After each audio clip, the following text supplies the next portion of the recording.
होली पर भांग की दीवानी देवरानी। बहुत ही अच्छे दिनों पर बहू तू हमारे घर में आई है। होली जैसा त्योहार आने वाला है 2 दिन बाद। होली आने वाली है, ये बात सुनते ही रिया अपने मन में कहती है, अरे वाह, अब तो होली आने वाली है, अब तो मुझे बहुत सारा भांग खाने को मिलेगा। अरे देवरानी जी, अभी से कहाँ खो गई? अभी तो होली आने में 2 दिन बाकी है। फिलहाल तो कल जाकर हमें ढेर सारी शॉपिंग करनी है होली की। चलिए आप आराम कर लीजिए। जाओ शिखा, अपनी छोटी भाभी को उनके कमरे में छोड़ दो। आइए भाभी, मैं आपको छोड़ देती हूँ आपके कमरे में। अगले दिन रिया सभी को अपनी पहली रसोई का खाना बनाकर खिलाती है, जिसे खाकर ससुराल वाले कहते हैं, बहू खाना बहुत अच्छा बना है। एक काम करना भाभी, होली के पकवान भी आप ही बनाना। जब खाना इतना स्वादिष्ट बनाए तो पकवान कितना स्वादिष्ट बनाओगी आप। अरे बस बस, अगर खाना पीना हो गया हो तो हम देवरानी जेठानी को जल्दी फुर्सत दे दो, क्योंकि हमें होली की शॉपिंग करनी भी जाना है। अरे हाँ हाँ, हमारी तरफ से तो फुर्सत ही है, हमें खाने में और कुछ नहीं चाहिए। हम लोगों का पेट फुल हो गया है। तुम दोनों देवरानी जेठानी जाओ और होली के त्योहार के लिए शॉपिंग कराओ बाजार से। मम्मी मम्मी, मेरे लिए इस बार होली पर बहुत सारे गुब्बारे और पिचकारी लेकर आना, बंदूक वाली पिचकारी। हाँ हाँ, सब कुछ लेकर आऊंगी, पहले जाने तो दो। अब कुछ ही देर में कोमल और रिया होली के त्योहार की शॉपिंग करने के लिए बाजार जाते हैं। भैया जी, ये लाल पीले गुलाबी कलर के गुलाल के पैकेट कितने के दिए? मैम साहब, ये सभी गुलाल के पैकेट अलग अलग रेट के हैं। कोई 250 तो कोई 350, 300 तो कोई 500 तक के भी हैं। आपको कौन सा चाहिए? भैया, मुझे मिलावट वाला कलर नहीं चाहिए, जिसमें केमिकल की मात्रा बिल्कुल भी ना हो, मुझे वो दे दीजिए, क्योंकि गुलाल बच्चे भी खेलते हैं और बुजुर्ग भी। तो आप एक काम करिए, ये 400-500 वाले गुलाब के पैकेट ले लीजिए। ये सारे गुलाल ऑर्गेनिक हैं, इनमें जरा भी केमिकल या मिलावट नहीं है। अब जहाँ कोमल तरह तरह के गुलाल खरीद रही थी, वहीं दूसरी तरफ रिया भांग के पैकेट को हाथ में पकड़ के दुकानदार से कह रही थी, भैया ये सूखे भांग के पत्ते कितने के दिए हैं, और ये भांग के गोले और ये भांग पाउडर, इनका प्राइस क्या है, जरा बता दीजिए। अरे अरे रिया, ये क्या कर रही हो? ये भांग तुम क्यों खरीद रही हो? इतने सारे भांग के आइटम का तुम क्या करोगी? ये सब तो घर के जेंट्स खरीदते हैं ना। अरे जेठानी जी, आपको क्या पता कि मुझे भांग कितना पसंद है, इसीलिए तो ये तरह तरह के भांग मैंने खरीदे। ये देखो, ये भांग की गोलियां, भांग का पाउडर और ये भांग की सूखी पत्तियां। साल में एक बार तो मौका मिलता है भांग खाने का, और मैं बेसब्री से इंतजार कर रही थी होली का। अब जब होली आ गई है तो मैं जी भर के भांग पीऊंगी। अरे बाप रे, आपकी बातें सुनकर और आपके हाथ में इतने सारे भांगों को देखकर तो मुझे लगता है देवरानी जी, आप तो भांग की दीवानी हैं। हाँ, आप सही समझी जेठानी जी, आप ऐसा कह सकती हैं कि आपकी देवरानी भांग की दीवानी है। मैं तो होली का त्योहार मनाती ही इसलिए हूँ ताकि मुझे ढेर सारा भांग पीने को मिले, लेकिन ये बात आप किसी को बताइएगा नहीं। ओके ओके, मैं किसी को नहीं बताऊंगी, लेकिन मेरी भी शर्त है, भांग पीना तो ठीक है लेकिन लिमिट में। अगर जरूरत से ज्यादा पिया तो मैं घर में हर किसी को बता दूंगी कि तुम भांग की बहुत बड़ी दीवानी हो। अब दोनों देवरानी जेठानी होली के त्योहार की शॉपिंग करके अपने घर आती हैं। मम्मी मम्मी, मेरी बंदूक वाली पिचकारी दो ना, कहाँ है? हाँ हाँ, वो देखो मैंने टेबल पर रख दिया है, जाओ ले लो और मुझे परेशान मत करो, मुझे और भी बहुत काम करना है। ऐसे ही अगले दिन देर शाम गायत्री गुल्लू का हाथ पकड़ के, सुन लो तुम दोनों देवरानी जेठानी, आज होलिका दहन है, जाकर ढेर सारा कढ़ी बना लो और कुछ बड़ी तल के मुझे दे दो, ताकि मैं उन्हें होलिका दहन में जला सकूं, जिससे हमारे घर की सारी बलाएं उसमें जल जाएं। रुकिए माँ जी, मैं अभी 5 मिनट में आपके लिए 5 से 7 बड़ी लेकर आती हूँ। कोमल फटाफट रसोई में आकर बेसन घोलकर कढ़ाई में बड़ी बड़ी 5-7 बड़ियां तलकर लेकर आती है और उन्हें कटोरे में लेकर अपनी सास के हाथों में देते हुए कहती है, ये लीजिए माँ जी, बेसन की बड़ियां, आप इन्हें होलिका दहन में डाल दीजिएगा। ठीक है, मैं गुल्लू को अपने साथ लेकर जा रही हूँ, जब तक तुम दोनों देवरानी जेठानी मिलकर ढेर सारा कढ़ी और पकौड़े बना लो, क्योंकि होलिका दहन वाले दिन कढ़ी का पकवान ही बनता है। जी माँ जी, मैं और जेठानी जी मिलकर सब कर लेंगे, आप चिंता मत कीजिए, आप आराम से जाइए। अब गुल्लू को लेकर गायत्री वहां से चली जाती है और कोमल रिया के साथ आकर रसोई में बहुत बड़ी कढ़ाई में कढ़ी बना रही होती है। वहीं दूसरी तरफ बेसन की पकौड़ियां भी तल रही होती है। अरे जेठानी जी, कितना फीका फीका होली का त्योहार जा रहा है। अभी तक मैं अपने मायके में होती ना तो ना जाने कितने भांग के पकौड़े खा चुकी होती, कितने भांग के ग्लास पी चुकी होती। आप एक काम करिए ना, इन्हीं पकौड़ियों के साथ साथ 2-3 भांग की पकौड़ियां भी तल दीजिए ना। हरगिज नहीं, आपका दिमाग खराब हो गया क्या देवरानी जी? होली कल है और आप आज से ही भांग खाने की फिराक में हैं। इतना भी भांग का दीवाना होना ठीक नहीं है। अब कोमल रिया के भांग के पकौड़ों को तलने से मना कर देती है, लेकिन जैसे ही कोमल इधर उधर होती है कि रिया चुपचाप से 2-3 भांग के पकौड़े तलकर फटाफट उन्हें खा लेती है और खाते ही भांग उसके शरीर पर अपना असर दिखाना शुरू कर देता है और रिया बिना बात के हंसना शुरू कर देती है, जिसे देखकर कोमल घबराती हुई कहती है, अरे देवरानी जी, अचानक से आपको क्या हो गया? आप इतना क्यों हंसी जा रही हैं? अभी तो मैंने कोई जोक भी नहीं मारा।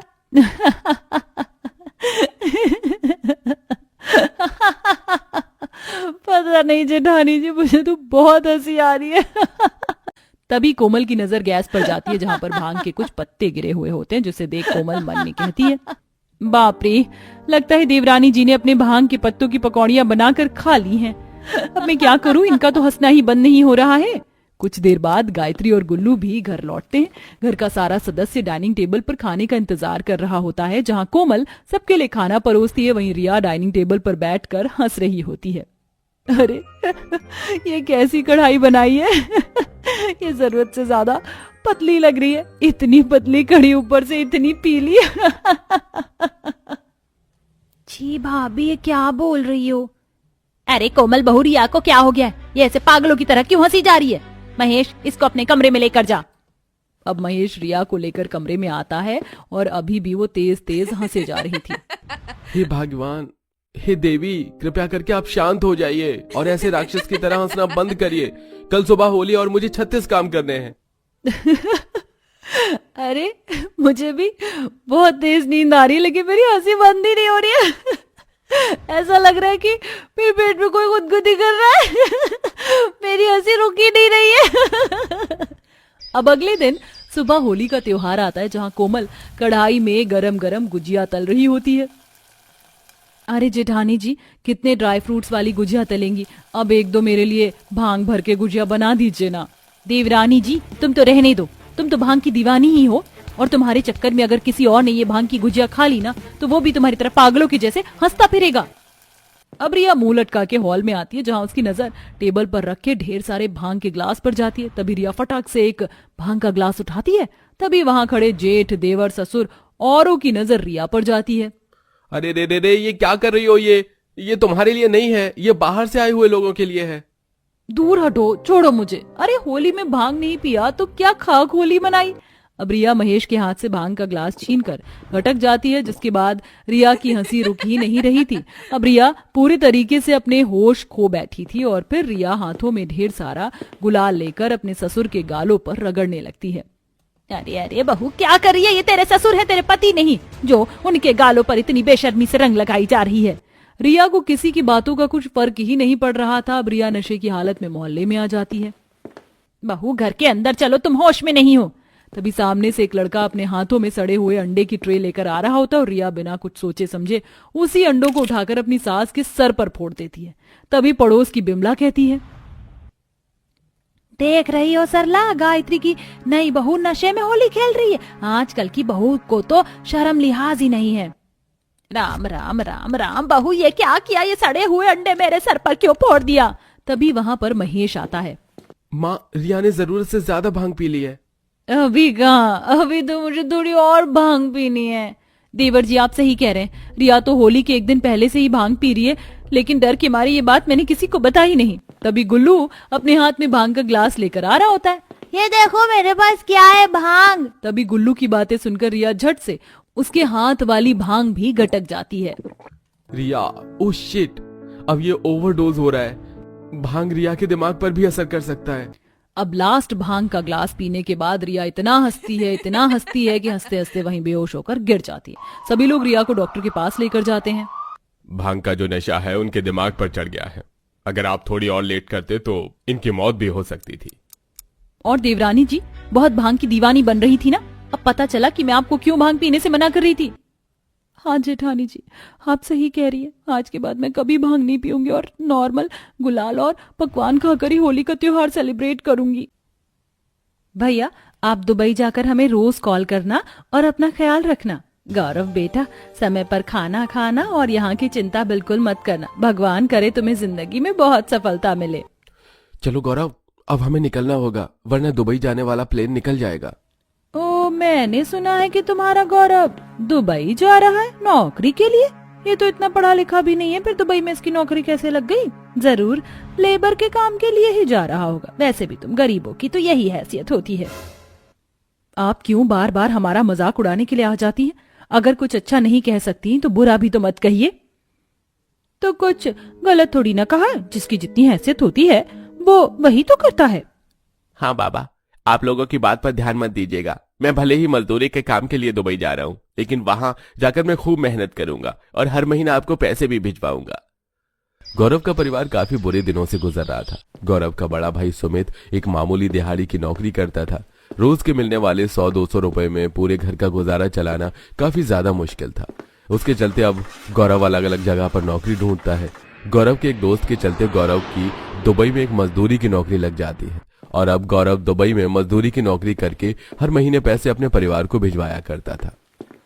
अब तो गौरव भैया हर महीने पैसे भिजवा रहे हैं।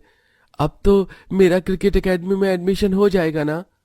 तेरा भाई जितने पैसे भिजवा रहा है उतने में बस हमारा गुजारा ही चल सकता है, तो फिर भी क्रिकेट एकेडमी में एडमिशन लेने की बात कर रहा है। मोनू का तो अभी तक स्कूल में दाखिला नहीं हुआ है। जरा उस बेचारे के बारे में तो सोच। मुझे तो लगा था कि भैया दुबई में नौकरी करने जा रहे हैं तो काफी पैसे कमाएंगे और हमारे घर के हालात ठीक हो जाएंगे। वो दुबई में नौकरी करता है, लेकिन दुबई के खर्च भी कम नहीं होते हैं ना। न जाने कब हमारे हालात ठीक होंगे। समय गुजर जाता है। गौरव हर रोज की तरह कंस्ट्रक्शन साइट पर अपना काम कर रहा होता है कि तभी एक बड़ा सा पाइप एक नैना नाम की लड़की पर गिरने वाला होता है। दरअसल नैना दुबई में काफी रईस परिवारों में से थी। यहाँ तक गौरव जो जिस कंपनी के लिए काम करता था वो कंपनी भी नैना की ही थी। इससे पहले नैना के साथ कोई हादसा होता, गौरव उसे अपनी जान पर खेलकर बचा लेता है, जिसके चलते गौरव के हाथ पैर काफी घायल हो जाते हैं। मैडम जी, आप ठीक तो है ना? ओह गॉड, उनके हाथ से तो काफी ब्लड निकल रहा है। जल्दी से कोई एम्बुलेंस को कॉल करो। नैना भी गौरव के साथ हॉस्पिटल जाती है। गौरव की बहादुरी देख गौरव से काफी ज्यादा इम्प्रेस हो जाती है। गौरव भले ही गरीब था, लेकिन वो दिखने में काफी ज्यादा हैंडसम था। उसके हैंडसम होने और बहादुरी को देख अब धीरे धीरे नैना गौरव को पसंद करने लगी थी और आज तो नैना अपनी कंपनी में काम करने वाले गरीब मजदूर गौरव को प्रपोज ही कर देती है। गौरव, मैं तुम्हें पसंद करती हूँ और तुमसे शादी करना चाहती हूँ। मैडम जी, आप ये क्या कह रही हैं? आप करोड़ों अरबों की कंपनी की मालकिन हैं और मैं एक मामूली सा लेबर। आप एक गरीब के साथ ऐसा कैसे मजाक कर सकती हैं? गौरव, मैं कोई मजाक नहीं कर रही हूँ। मैं तुमसे सच में प्यार करती हूँ और प्यार में क्या अमीर क्या गरीब, आई नो तुम भी मुझे पसंद करते हो। गौरव भी नैना को मन ही मन पसंद करता था। नैना के प्रपोज के करने के बाद अब गौरव नैना को मना नहीं कर पाता और अब दोनों दुबई के कोर्ट में सिंपल तरीके से शादी कर लेते हैं और अब नैना गौरव के साथ अपने इंडिया वाले ससुराल जाने को कहती है। लेकिन मैडम जी, आप यहाँ इतने ऐशो आराम में रह रही हैं। अगर आप मेरे साथ इंडिया जाएंगी तो ये सब कौन देखेगा? और आपके बिजनेस को भी तो आपको ही खुद संभालना है। मेरा भाई काफी समय से बिजनेस स्टडीज कर रहा था, जिसके चलते बिजनेस की रिस्पॉन्सिबिलिटी मेरी थी, लेकिन अब वो इस काबिल हो चुका है कि वो सारे बिजनेस हैंडल कर सकता है और मैं इंडिया में भी ऑनलाइन तरीके से अपना बिजनेस संभाल सकती हूँ। मुझे तो बस अब तुम्हारे साथ इंडिया जाना है और अपने ससुराल वालों से मिलना है। गौरव नैना को मना नहीं कर पाता और अब नैना अपने प्राइवेट जेट में बैठकर गौरव के साथ कुछ घंटे में इंडिया पहुंच जाती है। नैना का प्राइवेट जेट गौरव के घर के पास बने एक बड़े से पार्क में उतरता है, जिसे देख मोहल्ले के सभी लोग वहां भीड़ जमा कर खड़े हो जाते हैं। गौरव नैना के साथ जैसे ही प्राइवेट जेट से निकलता है तो सबकी नजर नैना पर से हटती नहीं है। नैना ने जो कपड़े पहने थे वो ऊपर से नीचे तक पूरे सोने के बने हुए थे। ये कौन है? ऊपर से नीचे तक पूरी सोने से लदी पड़ी। कहीं ये गौरव दुबई से किसी शेख की बेटी को अगवा करके तो नहीं ले आया? अरे जरा इसका प्लान तो देखो कितना बड़ा है और इस पर भी कितने सारे हीरे लगे हैं। सभी लोगों का नैना को देखकर मुंह आंख खुला का खुला रह जाता है। गौरव आवाज लगाकर अपने परिवार वालों को बाहर बुलाता है। गौरव को देखकर उसके परिवार वाले काफी खुश थे कि तभी नैना पर जैसे ही उनकी नजर जाती है तो वो सब भी काफी हैरान होते हैं और अब गौरव उन सभी को नैना के बारे में सारी बात बताता है। मम्मी जी, पापा जी नमस्ते। भैया भाभी कैसे हैं आप? और पवन, भावना, कैसी चल रही है तुम लोगों की पढ़ाई? दुबई वाली चाची को तो हिंदी भी बोलनी आती है। हाँ मोनू बेटा, मुझे हिंदी बोलनी आती है और पता है मैं आपके लिए दुबई की फेमस कुनाफा चॉकलेट लेकर आई हूँ। अब तुम सब देखते रहोगे या बहू का स्वागत भी करोगे? जा सपना, जल्दी से जाकर आरती की थाली लेकर आ। पूरा परिवार मिलकर नैना का हिंदुस्तानी तरीके से गृह प्रवेश करता है। अपने छोटे से गरीब ससुराल में आकर नैना काफी ज्यादा खुश थी। सभी लोग जल्दी से चटाई और उसके ऊपर चादर बिछाते हैं, जहां नैना बैठकर आराम करती है। मैं आपके लिए मस्त अदरक वाली गर्मा गर्म चाय बनाती हूँ। मैं आपके लिए गर्मा गर्म समोसा कचौरी लेकर आता हूँ। हमारे यहाँ का नत्थू हलवाई काफी बढ़िया समोसे और कचौरी बनाते हैं। अपने ससुराल वालों का इतना प्यार देखकर वो बहुत खुश होती है। और अब ऐसे ही 1-2 दिन गुजर जाते हैं। आसपास के पड़ोस के सभी बच्चे रोज रोज स्कूल जाते हैं, लेकिन नैना की जिठानी का बेटा मोनू पूरा दिन घर पर रहता है, जिसे देख अरे मोनू, गली मोहल्ले के तुम्हारे सारे दोस्त रोज स्कूल जाते हैं, लेकिन जब से मैं आई हूँ तुम स्कूल ही नहीं जाते। क्या तुम्हें स्कूल जाना पसंद नहीं? मुझे स्कूल जाना बहुत पसंद है, लेकिन मेरा अभी तक स्कूल में एडमिशन ही नहीं हुआ।